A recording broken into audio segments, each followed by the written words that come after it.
The spring of 1940 was supposed to bring hope, but instead it brought chaos. Across Europe, Hitler's forces moved with terrifying speed, swallowing nation after nation in a storm of steel. Poland had fallen, Norway was gone, Denmark surrendered in a day. And now France, once considered impregnable, was collapsing like a house of cards. In London, the news arrived by the hour. Grim telegrams, panicked phone calls, voices shaking through static. The British Expeditionary Force, trapped at Dunkirk, faced total destruction. Hundreds of thousands of men, the very core of Britain's army, were cornered on a narrow beach under constant bombardment. Inside Downing Street, Winston Churchill, barely 2 weeks into his premiership, listened to every update with his jaw clenched tight. He knew what this meant. If those men were lost, Britain would be defenseless. And beyond them, the shadow of invasion loomed. Hitler's armies were already planning Operation Sea Lion, the assault on Britain itself. Outside, Londoners waited for news with anxious hearts. Newspapers printed half-truths. The BBC softened the language. But everyone could feel it. The war that had seemed distant was now at their door. The fear was tangible, creeping into every conversation, every air raid drill, every sleepless night. Churchill walked the halls of 10 Downing Street that evening like a man carrying centuries on his shoulders. Every decision he made from that moment forward would decide whether Britain lived or died. And for the first time, he truly felt the enormity of it. Yet deep down, something else stirred in him. Defiance. He had always been a man at odds with his times, a voice that rose when others faltered, and as he listened to the radio reports, he whispered to himself, "We shall never surrender." The words came naturally, almost instinctively. That night, Churchill didn't sleep. He went down into the war rooms beneath Whitehall, that secret maze of concrete and steel where the war's nerve center pulsed in darkness. The walls were lined with maps. Pins marked battles that were being lost by the hour. It was there, in that claustrophobic underground world, that he realized this war would not be won by armies alone. It would be won by words, courage, and will. And so began the longest night of his life, the night he would craft the speech that would save Britain. The war rooms were a strange world of their own, sealed off from daylight, filled with the stale smell of cigarettes and paper. The hum of typewriters echoed through the corridors, and in the map room the world was reduced to lines, flags, and fading hopes. Churchill entered his private study, closing the heavy door behind him. The room was silent except for the faint rattle of distant bombs. On his desk lay his old typewriter, a few blank sheets of paper, and a glass of scotch, his loyal companion through countless battles of the mind. He took a long breath, lit a cigar, and began to write. The ink bled across the page in his rough handwriting. The words came slowly at first, cautious, uncertain, as though he were testing them against the enormity of what Britain faced. "We shall fight." He scribbled, then stopped. His pen hovered. Fight where? Fight how? His thoughts turned to Dunkirk, to the men stranded on the beaches, praying for ships that might never come. The images haunted him.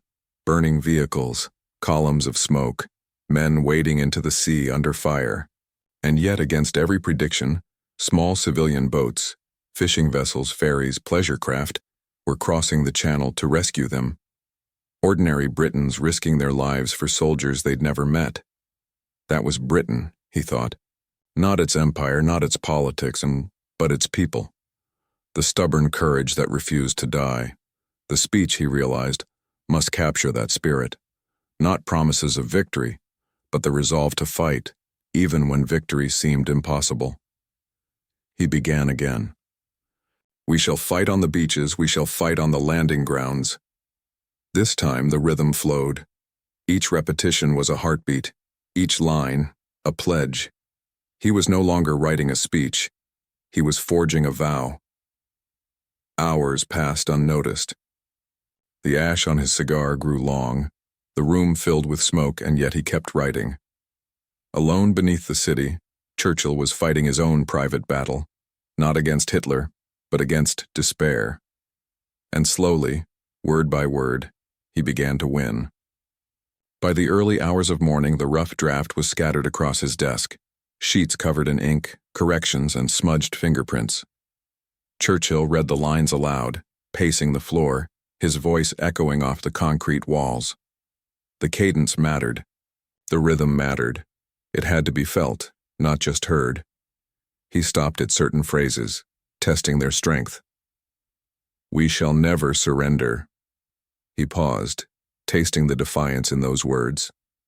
That line, he thought, would be the spine of it all. The spirit of the island distilled into a single sentence. As dawn crept over London, he leaned against the desk and looked at the clock. It was nearly 5. His secretary would arrive soon, and by afternoon he would have to deliver a statement to Parliament. But this was more than a statement. It was an act of resistance. He thought of his predecessors, of Chamberlain's trembling voice, of the appeasement that had brought them to this precipice. There could be no hesitation now, no weakness. Britain needed to hear its leader unafraid, unbending. And yet, Churchill was human. Beneath the armor of rhetoric and cigar smoke, he felt the crushing weight of solitude. He had been doubted, dismissed, exiled from government for years, branded reckless and old-fashioned. Now, fate had handed him the one task he had always believed he was born for, to defend civilization itself. He sat down again and reread the speech in silence. His pen moved one final time. No flourish, no grand conclusion.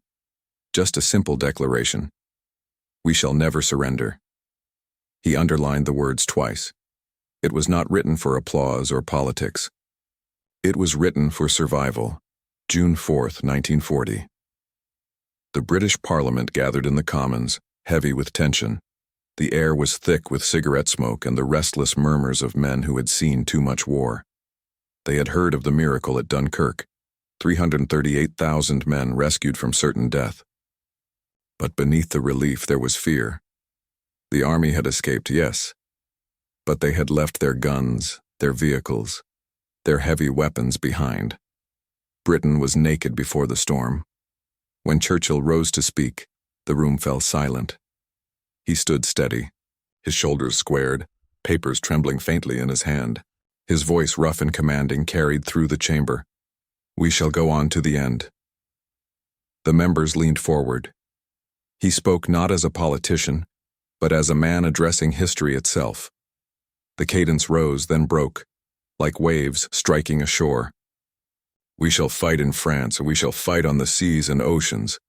Every repetition hit harder than the last, a drumbeat against despair. We shall fight with growing confidence and growing strength in the air. The room seemed to tremble with the sound of his conviction. Even his fiercest critics, as those who had called him reckless and impossible, sat transfixed. And then came the line that would live forever. We shall never surrender. When he finished, there was a long silence. Then the chamber erupted. Some shouted, "Hear, hear." Others simply wiped tears from their eyes. For the first time in weeks, Britain didn't feel like a nation in retreat. It felt like a fortress. And outside, in the streets of London, the words began to spread. Whispered in pubs, repeated in factories, carried on the air like a promise. When Churchill returned to Downing Street that evening, exhaustion hung from his shoulders. His staff congratulated him quietly, but he brushed it off. That's what had to be said, he muttered, lighting another cigar. He walked down, again to the war rooms, to the same desk where he had written the speech. The papers still lay there, marked with the same ink. For a moment he stared at them in silence. Outside, the city was bracing for air raids. Somewhere, ships were still burning in the Channel. He knew this was only the beginning. The war would grow darker still. Bombs would fall, cities would burn, and the death toll would climb beyond imagination. But something had shifted that day. The fear that once clouded every corner of Britain had begun to lift. It was not optimism, it was resolve, and resolve was enough. Churchill poured himself a drink and raised it slightly toward the wall of maps. "We'll see this through," he whispered. He didn't know it then, but historians would later call that speech the moment Britain found its soul again. when words became as powerful as armies. And it all began in a silent underground room, where one man faced the darkness alone and refused to let it win. Word of Churchill's speech spread like wildfire across Britain. Newspapers printed excerpts the next morning, but it was the radio broadcast replay that stirred the soul of the nation. Families huddled around their sets, listening in silence as the gravelly voice of their Prime Minister declared that Britain would never surrender. It wasn't just rhetoric, it was a lifeline. In homes that had grown quiet from fear, people sat upright again. Mothers whispered the words to their children. Factory workers repeated them between shifts, and soldiers waiting in the coastal defenses clung to them like a promise. It was as though Churchill had spoken directly to every beating heart across the island. For the men who had escaped Dunkirk, the speech carried special weight. They knew how close they had come to annihilation.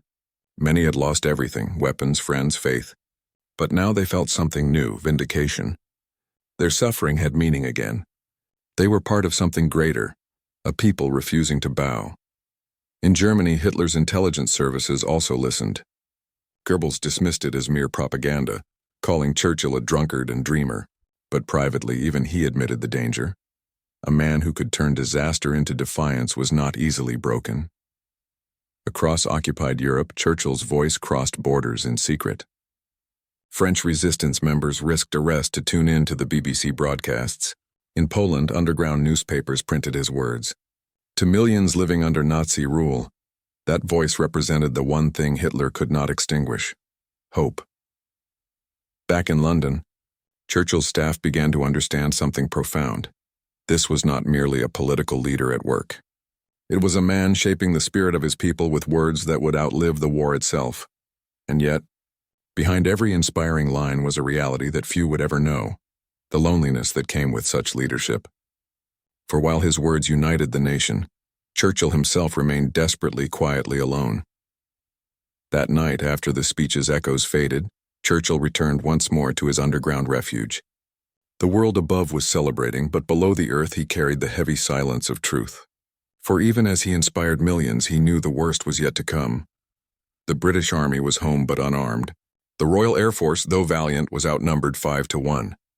France was collapsing by the day, and Hitler's generals were already drawing invasion maps. Britain stood alone, an island fortress surrounded by enemies. Churchill looked over the latest military reports spread across his desk. Red pins marked lost positions, blue ones the few victories that still stood. The channel, barely 20 miles wide, was now the thin blue line between freedom and tyranny. He poured himself a small glass of brandy and stared at the map in silence. There were moments when even he doubted, moments when the numbers were too grim, the odds too steep. But then he thought of history, of those who had stood alone before and refused to yield. He believed destiny had chosen Britain for this hour. Let it come, he muttered softly, almost to himself. We shall be ready. His private secretary later recalled finding him that night in the war rooms, standing over the map table, one hand resting on his cane, the other clutching a cigar that had gone cold. His eyes, she said, looked beyond the walls, as if he was already seeing victory through the smoke of defeat. It was then that Churchill made a vow, unspoken, but absolute. Whatever the cost, he would never speak words of surrender. Not to Parliament, not to the people, not even to his own heart. As summer 1940 dawned, the storm gathered. Hitler turned his gaze across the Channel, preparing to invade the last free nation in Western Europe. Operation Sea Lion was its name. An invasion of Britain meant to crush resistance once and for all. German bombers began probing the skies over southern England. Air raid sirens became the new rhythm of life. Londoners learned to sleep underground, to live by candlelight, to count the seconds between bombs. Through it all, Churchill's speeches became the heartbeat of the nation. When he appeared on the radio, the city seemed to pause. His voice, calm, defiant, unshaken, cut through the darkness like a lighthouse beam. If the British Empire and its Commonwealth last for 1,000 years, he said later that summer, men will still say this was their finest hour. The people believed him because they needed to. In him they saw not a perfect leader, but one of their own, gruff, human, unyielding. He spoke as they felt. He raged as they raged. And when the bombs fell, He walked among the ruins himself, tipping his hat to the firemen, comforting the wounded. Every time he appeared, the cheers followed him like a wave. Children reached for his hand. Mothers wept in gratitude. Soldiers saluted. For them, Churchill wasn't just a prime minister. He was Britain's voice made flesh. But in private, he confessed to his wife Clementine that he feared sleep. "If I close my eyes," he said one night, "I see the beaches again, and I see the invasion coming." He had faced the enemy in Parliament. Now he was preparing to face them in the skies. By August, the Battle of Britain had begun. German bombers filled the skies in waves, and the sound of air raid sirens became the nation's heartbeat. The Luftwaffe's objective was clear: to destroy the RAF and pave the way for invasion. But Churchill's faith in his pilots never wavered. He visited their airfields, shook their hands, and called them "my young knights of the air." Many were barely 20 years old, their faces pale from exhaustion. Yet when Churchill looked at them, he saw something eternal: courage beyond measure.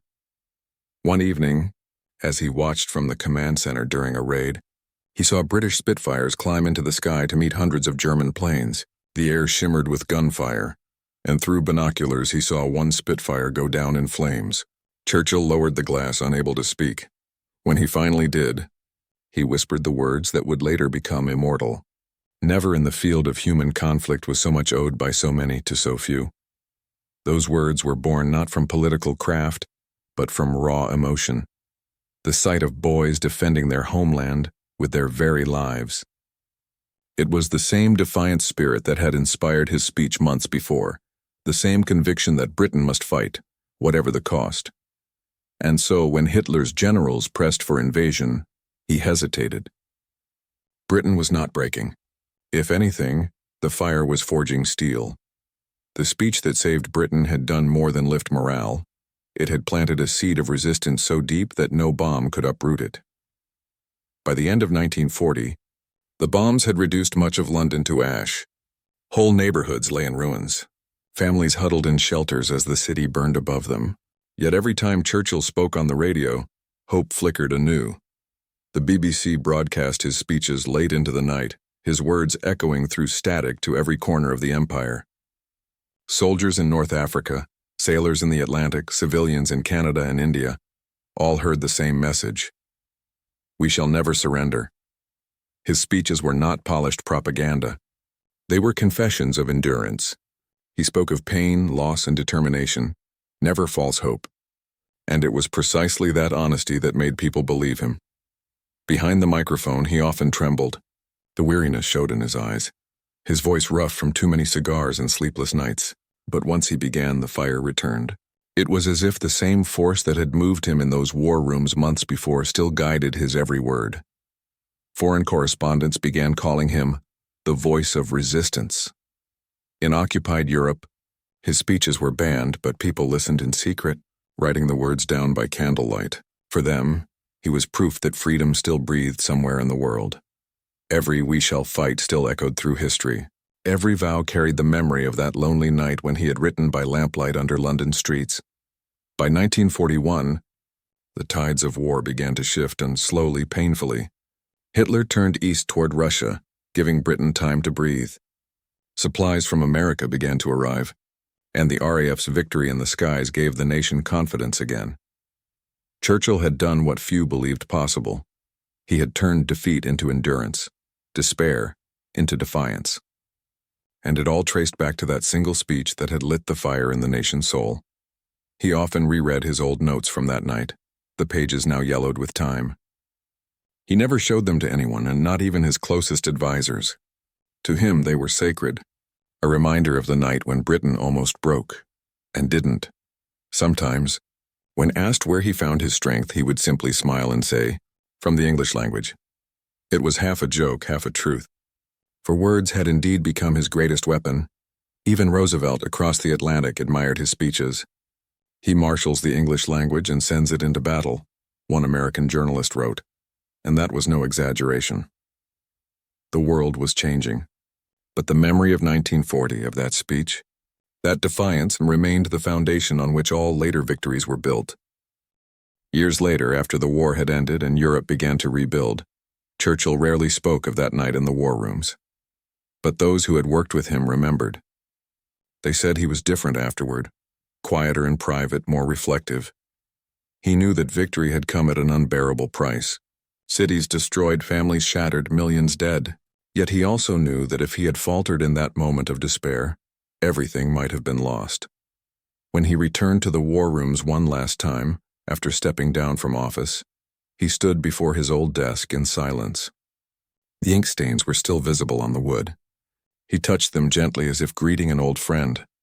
The ghosts of that night lingered there, the weight of responsibility, the fear of invasion, the fire of determination. History would remember him as a giant, but in that underground room he had been something even more human. A man alone against the darkness, armed only with his belief in words and the will of his people. Historians would debate strategies, battles, and politics for decades. But none could deny the simple truth. Churchill's words had saved Britain when nothing else could. When armies failed, when hope collapsed, when the world stood on the brink of tyranny, a single voice, rough, imperfect, stubborn, had become the anchor of civilization. The night he wrote that speech, he could not have known how far its echoes would travel. Across generations, across continents, through wars yet to come, the vow, "We shall never surrender," would become a symbol for all who refuse to yield. It was proof that words can hold a line when armies cannot. That courage can be born in solitude, and that history often turns on the choices made by one person in one sleepless night. Today, the Churchill war rooms remain preserved beneath London, frozen in time, as they were that night. The maps still hang on the walls. The telephone still rests in place and in his chair. The cushion still bears the faint imprint of history's weight. Visitors walk those corridors in silence, imagining the sound of his voice echoing through them. The dim lights, the heavy air. It feels as if he might step out from the shadows at any moment, cigar in hand, ready to defy the world once again. His words are carved in stone now, on monuments, memorials, and the hearts of those who remember that Britain once stood alone and refused to fall. The speech that saved Britain is more than history. It's a reminder that even when hope seems lost, the right words, spoken with truth and courage, can hold the world together. In the end, that night was not just about Britain. It was about humanity's stand against fear. When Churchill wrote by the dim light of his lamp, he was not only saving a nation, he was saving the idea that freedom itself was worth fighting for. He did not know how the war would end. He did not know how many would die or how long it would last. But he knew one thing with absolute certainty. Surrender was unthinkable, and that conviction changed everything. It gave birth to courage in hearts across the world, in every soldier who fought, every mother who endured, every child who believed the morning would come. History often remembers wars for their victories, but sometimes it is the words spoken in defeat that define us most. That is why on that sleepless night beneath London, one man and his pen did more than write a speech. He reignited the will to live free.